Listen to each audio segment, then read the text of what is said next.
Kronologis kasus penyerangan terhadap sejumlah karyawan perusahaan jasa ekspedisi yang terjadi di Jalan Raya Pondok Kelapa, Duren Sawit, Jakarta Timur. Rumah sakit terbesar lumpuh, ratusan petugas positif terpapar Omikron. Waduh, Dangerous banget nih kayaknya beritanya.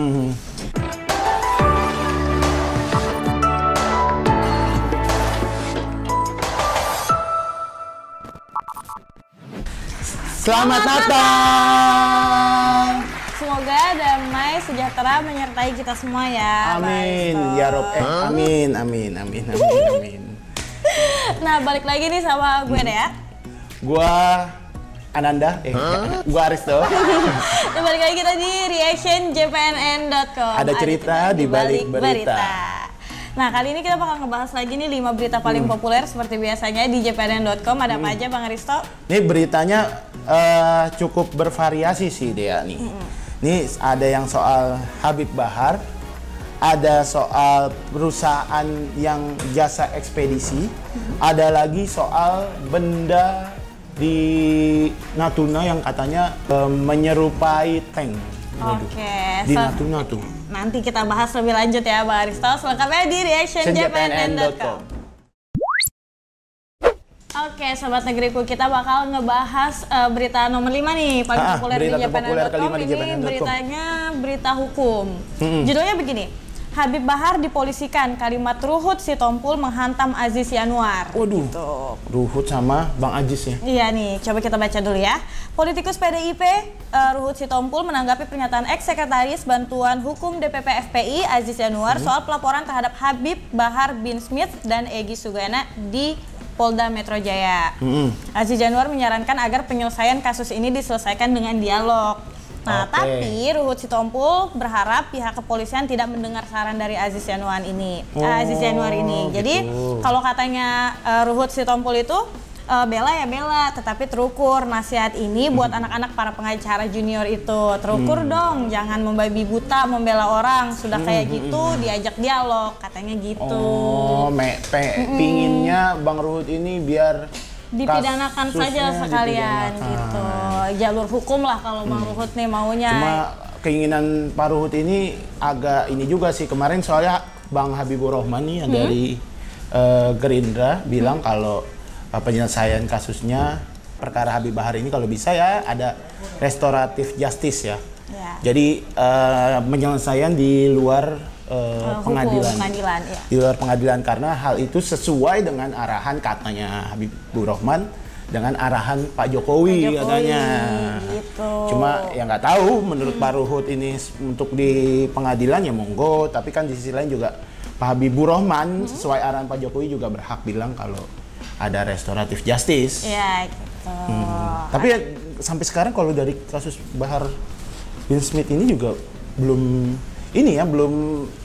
terbuka kali ya. Iya, belum terbuka soal pidananya, delik pidananya dari yang Bahar bin Smith yang katanya kan melakukan ujaran kebencian. Ujaran kebencian yang berbau sara. Terhadap presiden katanya kan sama siapa? Jenderal Dudung kan. Cuman sampai sekarang kan belum tahu ya, yang maksudnya delik perkataannya Bahar mana yang membuat itu bisa jadi dipidana kan? Dipidana, betul.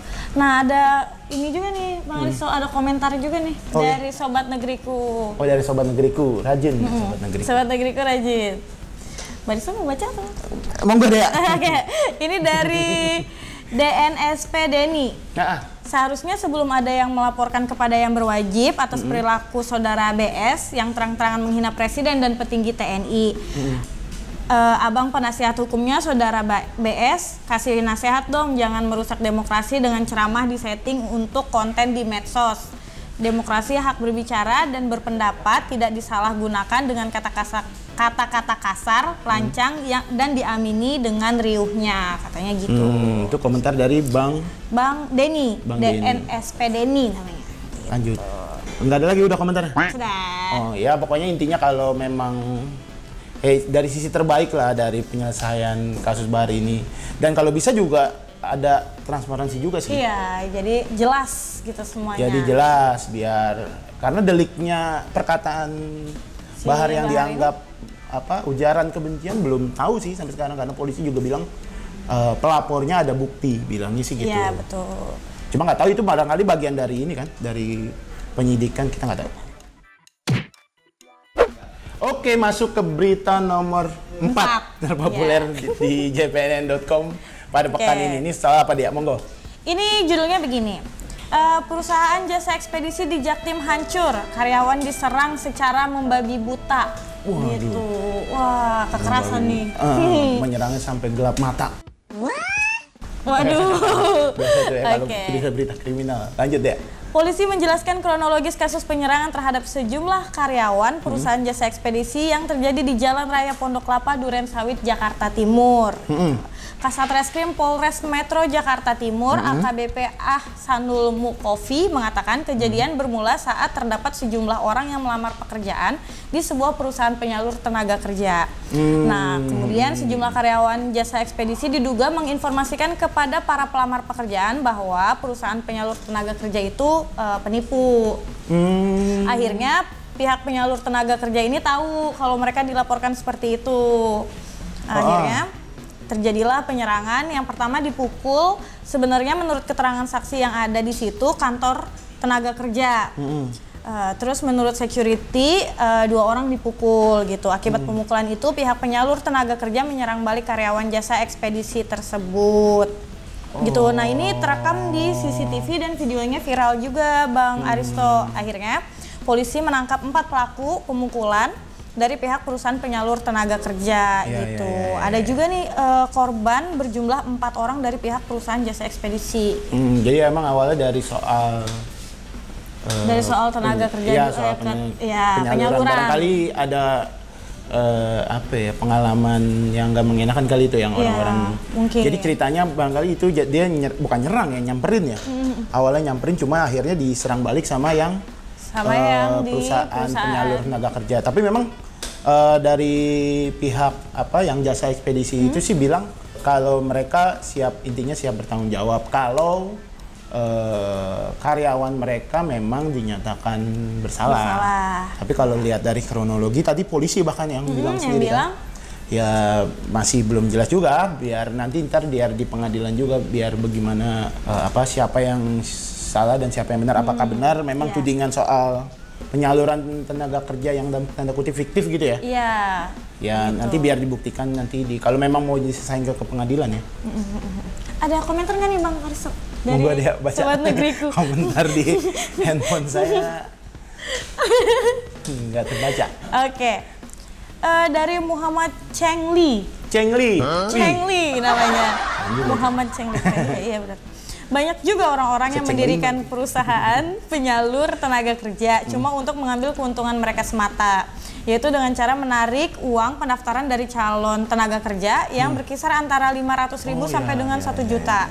Mereka kebanyakan mempromosikan usahanya di FB, IG, dan lain-lain untuk pencari kerja. Harap berhati-hati saja pada janji-janji surga mereka. Ya, tapi itu pengalamannya si Bapak Chengli. Pak Chengli ya, si Cheng 5. Bercanda Pak Chengli. Jadi memang ada faktanya seperti itu ya. Kalau perusahaan penyalur tenaga kerja ada yang meminta uang ke calon tenaga kerjanya gitu. Padahal belum bekerja gitu kan, tapi udah dimintain uang gitu kan. Ya itu memang praktik seperti itu ada yang mengeluhkan gitu kan. Iya betul, banyak. Ya polisi juga sebenarnya harus kalau bisa mengurusi juga hal kayak gini, apalagi kan di masa pandemi orang kayak butuh kerja banget pengen kesana kesini dia malah dimanfaatin kan, jadi ujungnya bisa jadi seperti ini kan. Oke, berita terpopuler ketiga. Ketiga ya. Cepet ya. Cepet ya, padahal saya orangnya lama ngebacanya. Jadi di berita terpopuler ketiga ini judulnya seperti ini. Ada benda menyerupai tank di perairan Natuna. TNI AL bilang begini. Jadi di beritanya itu dibilang sebuah benda menyerupai tank atau kendaraan tempur ditemukan di perairan Natuna, Kepulauan Riau.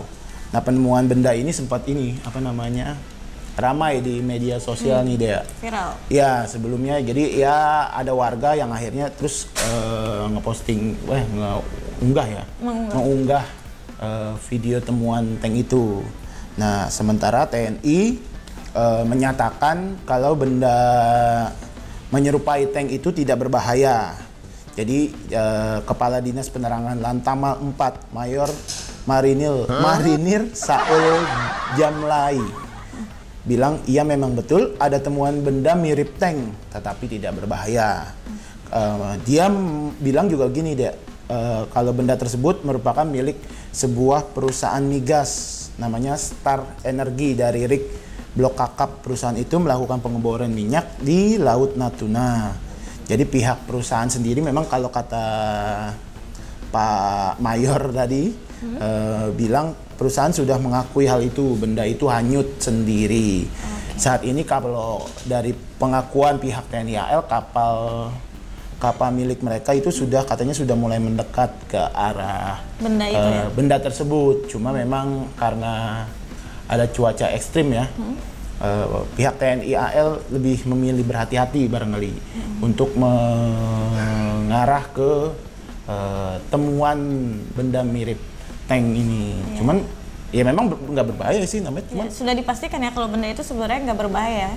Nggak berbahaya, cuman memang sempat viral dan ya nggak tahu juga kok bisa ada benda hanyut di tengah laut gitu ya. Mirip tank pula kan? Mirip tank pula. Ya walaupun nggak berbahaya katanya kan gitu. Cuman tetap tank sih. Mirip tank. Mirip tank. Mirip tank. Nggak tahu tanknya beda kali kayak gimana gitu atau mungkin ya. Nyembur bukan peluru, dia nyembur air apa gitu kan kita nggak tahu, belum ada penjelasan secara resmi soal benda menyerupai tank ini gitu. Walaupun sudah ditemukan. Kemudian ada juga nih sobat negeriku yang rajin. Oke, sobat negeriku. Untuk komentar mengkomentari berita ini. Ini ada komentari berita. Oke. Yudi Nurdiansah. Oh, Yudi. Ganteng banget tuh kayaknya tuh orang itu. Kayaknya ya. Yang jadi pertanyaan, apakah itu tank beneran? Yang kedua, kok bisa perusahaan Star Energy punya tank? Nah, tapi kalau Mas Yudi kan bilangnya udah punya tank. Punya tank. Kalau TNI kan narasinya bilang menyerupai. Menyerupai tank, berarti bukan tank. Berarti bukan tank. Bisa aja tanky. Thank you. Ya, thank you boleh. Tank top. Oke. Tank Kuban Perahu. Lanjut. Lanjut udah. Cukup. Udah. Oke, berita terpopuler kedua. Oke, ini populer banget nih judulnya. Rumah sakit terbesar lumpuh, ratusan petugas positif terpapar Omikron. Waduh, dangerous banget nih kayaknya beritanya. Rumah sakit terbesar di Zimbabwe lumpuh setelah 436 anggota staf dari semua departemen di rumah sakit tersebut terpapar varian Omikron. Ratusan petugas di Pariretnyatwa Group of Hospital itu terpaksa diisolasi akibat Omikron. Menurut juru bicara rumah sakit Linus Ditre, kegiatan operasi dikurangi. Demikian dilaporkan kantor berita Newsiana Jumat 17 Desember. Jadi di Zimbabwe. Gitu. Zimbabwe mencatat lonjakan 472% kasus COVID-19 dalam 2 pekan terakhir yang disebabkan oleh varian Omikron. Kondisi ini memaksa pemerintah mengurangi praktik bedah di rumah sakit menjadi 30% dan memperketat langkah-langkah pencegahan COVID. Gitu. Jadi memang di Zimbabwe ini perkembangan Omikronnya parah banget ya, berarti ya sampai 400 sekian persen. Rumah sakit terbesar di Zimbabwe itu mengalami kelumpuhan gitu, sampai nggak bisa operasi juga, mengurangi operasi. Parah banget ya Bang. Ya, semoga juga nggak. Ya saat ini di Omikron di Indonesia udah berapa? 8 ya? Sudah 8 kasus. Tanggal berapa sih? Per tanggal sekarang tanggal 23. 23 ada 8 kasus ya di Omikron. Ya mudah-mudahan di Omikron di Indonesia. Kasus Omikron ada 8 kasus. Cuma memang kita berharap nggak terus bertambah lagi ya, jangan sampai ada lagi penularannya gitu. Cuma memang ketua ID juga sempat bilang nih dia soal Omikron ini. Dia bilang kalau Omikron ini katanya sudah dikonfirmasi ahli. Gejala Omikron ini memang tidak berat, malah lebih ringan. Cuma kalau kata Ketua ID Pak Daeng, varian yang pertama kali ditemukan di Afrika Selatan ini konon kecepatan penularannya bisa 5 kali lebih cepat. Oke. Nggak belibet kan? Enggak. 5 kali lebih cepat dari varian sebelumnya yang COVID di awal Yang itu. Wuhan. Ya, yang dari Wuhan. Nah kan kalau Omikron ini dari Afrika Selatan katanya jadi lebih cepat, lari sprint jarak dekat kali kayaknya Omikron itu. Surprise. Jadi walaupun gejalanya lebih ringan, tapi penularannya lebih cepat, sangat cepat gitu ya. Proses penularannya, transmisinya juga lebih cepat. Nah kalau Omikron sendiri kalau di beberapa negara juga seperti di Inggris ya kan, itu udah jadi hal yang dangerous, dangerous. apa ya? Bahaya lah, bahaya banget gitu. Karena Ya, ya itu, di karena Eropa. mayoritas kasusnya sudah jadi Omikron ya. Omikron, omelet nggak ada kan? Omelet. Goreng. Nah, ada lagi nih komentar. Bacain Komentar ya. kali ini dari Lydia Sari. Katanya, doaku untuk saudaraku semuanya, semoga Allah memberikan kekuatan imun, kesehatan jasmani dan Amin, rohani, ya serta keuangan yang stabil. Oh, itu juga Penting banget juga. itu. Itu penting banget. Penting sih. Keuangan yang stabil. Imun juga tuh. Imun juga penting. Kalau Gitu. kalau keuangannya agak kurang, pusing tuh. Iya, pusing juga. Imun kurang tuh. Bisa jadi itu ya kan. Ya pokoknya Iya. intinya kita juga berharap biar varian Omikron ini di Indonesia nggak meluas, walaupun udah 8 ya saat Sudah ini 8. ditemukan Dan di kita juga Indonesia. harus nurut ya sama imbauan pemerintah supaya kurang-kurangin dulu ke luar negerinya. Kalau nggak urgent-urgent banget jangan. Terus protokol kesehatannya juga sama Ya, vaksinasi. kalau udah keluar negeri ikut karantina. Jangan jangan sampai lupa ada nggak. foto di Instagram nggak ikut karantina, baru 3 hari nggak ikut karantina, kan repot. Iya, repot. Ini nggak nuduh siapa-siapa ya, Nggak nyindir biar siapa-siapa ya. harapan aja kalau udah dari, apalagi dari Turki kan, negara yang misalkan dari Turki gitu kan, Misalnya negara dari yang ada Turki. Omikronnya kan, terus nggak karantina, terus cuma 3 hari. Padahal kan ketentuan sekarang kan karantina 10 hari kan, 10 hari. 10 hari, terus 3 hari malah keluar gitu, foto-foto endorse, ya jangan lah kalau Jangan. bisa. Ya. Oke. Oke, ini sekarang kita udah masuk ke berita terpopuler pertama. Nomor Beritanya 1, soal Sintayong. Berita olahraga nih. Berita olahraga. Jadi judulnya gini, gaya melatih Sintayong disorot legenda timnas Indonesia. Simak.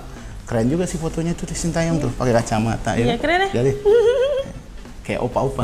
Iya, apa-apa Korea ini. Apa-apa Korea. Apa-apa Korea. Jadi di beritanya dibilang kepala pelatih timnas Indonesia Sintayong dikenal sebagai sosok yang tegas.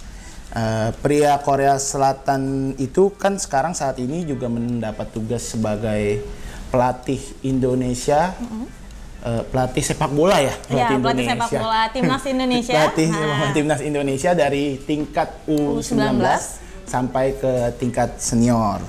Nah jadi memang Sintayong ini memang ya dikenalnya sosok yang bahkan ada larangan-larangan kalau dia ketika melatih, misalnya seperti nggak boleh pemain tuh makan gorengan. Kameramen kita nggak lolos. Nggak lolos. Kita juga nggak lolos. Kita juga nggak bisa nih. Nggak bisa nih kita nih. Katanya nggak boleh makan gorengan. Iya. Terus pantang telat saat latihan hingga pembatasan media sosial. Oh, nggak boleh instastory sembarangan berarti. Iya, main bola kan, Oh, bukan iya, main bola. Instagramer, selebgram. Selebgram, bukan Iya, selebgram. benar juga sih. Benar juga, iya benar. Ya, jadi pola melatih yang dilakukan Sintayong ini rupanya menyita perhatian Rocky Putirai. Tahu nggak Rocky Putirai siapa? Siapa tuh? Waduh, kalau gue bilang gue ketahuan umur dong nih. Siapa nih? Siapa nih?